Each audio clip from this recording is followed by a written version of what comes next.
ئەگەرچی هەرێمی کوردستان لە بەرهەمە خۆماڵیەکان نەچۆتە ئاستی خۆژێنی، بەڵام ئامارەکان پێمان دەڵێن کە هەرێمی کوردستان دەتوانێت خۆی بگەینێتە ئاستی خۆژێنی و بەروبوومیش هەناردەی دەرەوەی وڵات بکات. بە جۆرێک لە هەرێمی کوردستان 35,000 خانووی پلاستیکی بوونی هەیە.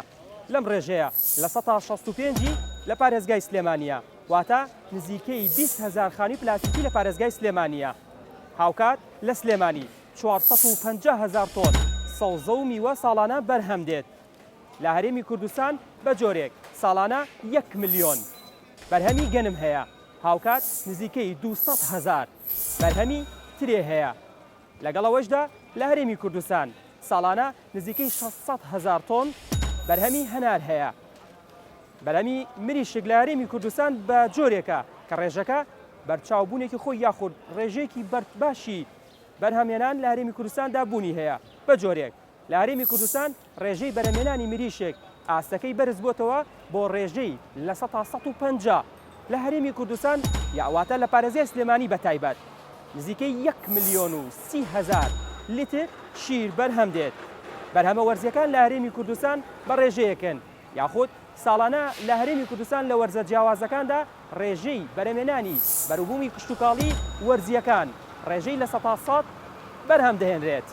هەمووەمانە پێمان دەڵێن کە هەرێمی کوردستان دەتوانێت ئەگەر ژێرخانەکەی پتە بکات و حکوومەتی هەرێمی کوردستان هاوکاری زیاتر بێت، ئەوە بەروبوومە نێوخۆیەکان زیاد دەکەن و هەناردەی دەرەوەش دەکرێن. تا نەچیتە عەلوەکانی کوردستان بۆ دەرناکەوێت کە چه بەروبوومێکی کشتتوکاڵی خۆماڵی ساڵانە بەرهەم دەهێنرێت. بەڕاستی ئەمساڵ بەوەی ئەو قەدەغەکردانەی کە وەزارەتی کشتتوکاڵ قەدەغەی کرد غەیر لەوەی کە بادشی خاتە سەر قەدەغەی هاوردەکردنی ئەو بەروبوومانەی کرد کە پێویستە وەک هەنار وەکو ترێ وەک بابەتانەی تر زۆر ئیسفادەی هەبوو بۆ کشتتوکاڵ و بۆ ئێمەش فرۆشتنەکانی ئێمەش باشتر بوو.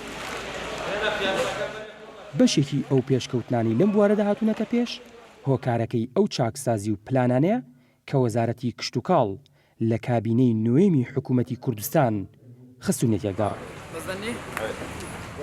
توانیمانە موازنەیە ڕابگرین لەگەڵ هاوردەی دەرەکی بۆی لانی کەم بە بازارکردن بۆ بەرهەمی ناوخۆ دروستکەین. وەزیری کشتتوکاڵ جددی پلانی 4 ساڵەی داناوە کە ئەوێت کەرتی کشتتوکاڵ بەرەو پێش بەرێت. بڕیاری زۆر جەری ئانەدراوە بۆی کە قەدەغەکردنی بەشێک لەو بەروبوومانی کە لە اکتیفای ناوخۆ زیاترە. بۆ نمونە تەماتە قەدەغە کراوە لە کاتی بەرهەمی ناوخۆیە، هەنار تاکو ئێستا قەدەغە کرابوو، هەنگوین قەدەغە کراوە، پەتاتە قەدەغە کراوە، هاوردنی لە دەرەوە و ئەمە و ئامادەکردن ئەکەین بۆ ساڵانی داهات و باجێکی زۆر بخەینە سەر بەرهەمی هاوردە تاوەکو بتوانێت بە بازارکردن بۆ بەرهەمی ناوخۆ بکەین. حکوومەتی هەرێمی کوردستان پێویستی بە ڕێخستنەوەیەکی چالاک هەیە بە زووترین کات بێتە سەرخەت ئەم کەرتە ڕێکخاتەوە و بیبوژێنێتەوە. وەک ئابووری ناسان دەڵێن دەشتە بە پیتەکانی کوردستان ئەگەر لەژێر ڕۆشنایی بازاڕ و پەیڕەوکردنی سیستمێکی پێشکەوتووی پیشەسازی کشتتوکاڵی بخرێنە کار، ئەوە سەوزە و میوەکانی کوردستان دەچنە بازاڕەکانی چین و ماچین. ئاوەر عەلیگەلی کوردستان، سلێمانی.